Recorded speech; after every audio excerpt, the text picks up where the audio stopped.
पूरा। और पुलवामा जिले के लेतर में खेल के मैदान के अभाव में स्थानीय युवाओं ने खेल का मैदान खुद कायम किया है। पिछले कुछ माह से इन युवकों ने स्वेच्छा से खेल के लिए जमीन हासिल कर निर्माण कार्य शुरू कर दिया है। जिला प्रशासन ने भी इस पहल का समर्थन किया। इन युवाओं का कहना है कि लेतर को तहसील मुख्यालय होने के बावजूद खेल के मैदान की सुविधाओं से वंचित रखा गया, जिससे यहाँ के युवा नशा सहित अन्य बुरी आदतों की चपेट में आ रहे थे। हालांकि उन्हें अब उम्मीद है कि प्रशासन उनके क्षेत्र का विस्तार करने के लिए और अधिक सहायता प्रदान करेगा। ये लोकल इनिशिएटिव से हुआ है। इसमें वोदी डिप्टी कमिश्नर बशीरुल हक का भी पूरा सहयोग हमें मिला। लोकल एडमिनिस्ट्रेशन जो तहसील लेवल का है, हमारा जाहिद साहब जो तहसीलदार थे, उनका भी बहुत कलीदी रोल रहा है इसमें। और जिनकी ये लैंड थी, वो जो लोकल लोग हैं उन्होंने बिना किसी हिचकिचाहट के बिल्कुल हमें कहा कि आप लैंड प्रोवाइड की, तो जिसकी वजह से ये मुमकिन हुआ है। तो अब आपकी वसादत से हम चाहेंगे इसको थोड़ा एक्सपेंशन मिले, ये थोड़ा और बड़ा मिले। और अगर ये जो मकसद है, इसीलिए कि यूथ जो है जो ये अपने रास्ते से भटक गए हैं, गलत कामों में मुब्तला हो गए हैं, हमारी कोशिश है कि यूथ को बचाएंगे, इनको एक अच्छा प्लेटफॉर्म सेट करके देंगे, इनको क्रिकेट के ओर लाएंगे, खेल कूद के ओर लाएंगे, ताकि आरएसपुरा के गढ़ीगढ़ में लंबे समय से पुल टूटने के कारण लोगों को काफी दिक्कतों का सामना करना पड़ रहा है।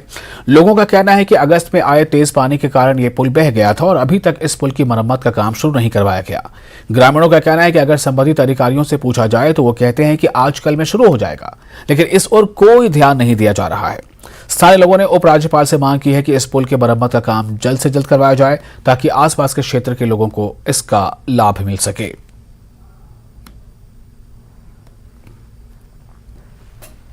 श्रीनगर के जैनाकोट स्थित सीआरपीएफ की 44वीं बटालियन के मुख्यालय में जश्न-ए-कलां कार्यक्रम आयोजित किया गया, जिसमें बड़ी संख्या में विभिन्न स्कूलों के छात्र छात्राएं व स्थानीय लोग शामिल हुए। कार्यक्रम में सीआरपीएफ के विभिन्न कमांडिंग अधिकारियों और अन्य वरिष्ठ अधिकारियों ने भाग लिया। आयोजित कार्यक्रम में शतरंज, टेबल टेनिस, पेंटिंग सहित अन्य खेल प्रतियोगिताएं खेली गई। कार्यक्रम में विभिन्न स्टॉल भी लगाए गए। इस अवसर पर विभिन्न सांस्कृतिक कार्यक्रम भी पेश किए गए। कार्यक्रम के अंत में विजेता एथलीटों को सम्मानित किया गया। कार्यक्रम का उद्देश्य कश्मीर के युवाओं के कौशल को विकसित करना और उन्हें एक बेहतर मंच प्रदान करना है। सीआरपीएफ अधिकारियों ने युवाओं से नशे से दूर रहने की अपील की है। Really very happy to participate in the championship जो जश्न-ए-कलां सीआरपीएफ ने ऑर्गेनाइज की थी।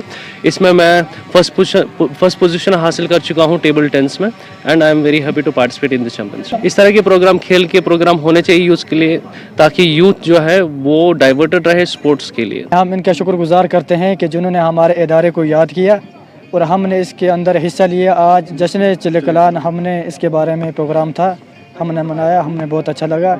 और बच्चों ने हमारे बच्चों ने यहाँ पर आकर आने जाने से हौसला अफजाई हुई हमारी। यहाँ पे आज पहली बार जो है 44 बटालियन सीआरपीएफ ने जो है इस प्रोग्राम को ऑर्गेनाइज़ किया है, और इससे जो है हमने बच्चे भी, यहाँ पे बहुत सारे बच्चे आए थे। ड्राइंग कंपटीशन हुआ, टेबल टेनिस कंपटीशन हुआ, चेस कंपटीशन हुआ। इससे जो है बच्चों का जो है टैलेंट सामने आ जाता है, कितने बच्चे जो है टैलेंटेड है। और ऐसे ऐसे प्रोग्राम्स जो है आने वाले समय में होने चाहिए। जेएंडके में जितना भी टैलेंट है वो बाहर आना चाहिए। इससे जो है बच्चों की हौसला अफजाई हो रही है, बच्चों का हौसला जो है बुलंद होता है, और जो है जो कश्मीर का जो टैलेंट है वो बाहर आ जाता है, निखर के आ जाता है। जश्न-ए-कलां का जो हम लोगों ने कॉन्सेप्ट यहाँ पे रखा है, वो आम जनता से जुड़ने के लिए रखा है। जुड़े हुए तो हम ऑलरेडी हैं, लेकिन और ज़्यादा वो हमें समझ सके, हम उनके समस्याओं को समझ सके, ज़्यादा उनके क्लोज आने का ये तरीका रखा है। और ख़ासकर हम लोगों ने इस फंक्शन में बच्चों को ज़्यादा तरजीह दी है, ताकि उनके टैलेंट को पहचानें, उनको निखारें, उनके ज़रूरतों को समझ सकें, जो अपने तरफ से मदद हो सके उनको मुहैया करा सकें। इस तरीके से टैलेंट स्पॉट करने का भी कोशिश कर रहे हैं, ताकि उनको वेरियस स्टेज पे हम यहाँ से भेज भी सकें। एक जो सबसे इम्पोर्टेंट मैसेज है कि ड्रग्स से दूर रहें। आज के डेट में जो कश्मीर में सबसे बड़ी जो समस्या हो रखी है वो है ड्रग की लत। सोशल मीडिया इससे ना सिर्फ वो अपने जीवन को तहस नहस कर रहे हैं, बल्कि अपने परिवार को भी वो बर्बाद कर रहे हैं। फिलहाल एक छोटा सा ब्रेक, जल्द हाजिर होते हैं।